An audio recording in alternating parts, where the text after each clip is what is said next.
যে জগন্নাথের রথ ভাঙে কে? মা লক্ষ্মী। জগন্নাথের রথের নাম কি? নন্দী ঘোষ। আর বলভদ্রের নাম মানে বলরামের রথের নাম তালধ্বজ, আর সুভদ্রার রথের নাম দর্পদলন।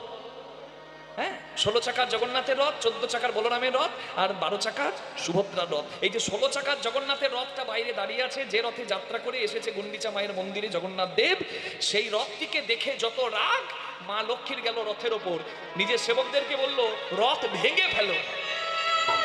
মা লক্ষ্মীর সেবকগণ রথ ভেঙে ফেললেন। এদিকে জগন্নাথের সেবকগণ আর লক্ষ্মীর সেবকগণের মধ্যে দ্বন্দ্ব লেগে গেল। মা লক্ষ্মী দ্বন্দ্ব মিটিয়ে সেখান থেকে বিষণ্ণ বদনে ফিরে গেলেন। এদিকে জগন্নাথ মনে মনে চিন্তা করলেন, সর্বনাশ, এত কাণ্ড ঘটে গেল, আমি লক্ষ্মীর মান ভাঙাবো কি করে? তা জগন্নাথ দেব তো উল্টো রথযাত্রায় ফিরে আসছেন, তবে সিংহদ্বারে এসেও মন্দিরের দরজা খুলছে না। জগন্নাথ মনে মনে চিন্তা করলেন, এ নিশ্চয়ই লক্ষ্মীর কৃপা। তা যিনি অভিমানিনী অভিমান করে বসে আছেন, তার অভিমান আগে ভাঙাতে হবে। তাই জগন্নাথ দেব উল্টো রথে জগন্নাথ মন্দিরে আসার আগে মা লক্ষ্মীকে দর্শন দিয়ে মা লক্ষ্মীর মান ভাঙিয়ে তবে কখনো জগন্নাথ মন্দিরে আসেন, বিরাজ করেন। তাই গৌর প্রেমানন্দে হরি হরি হরি।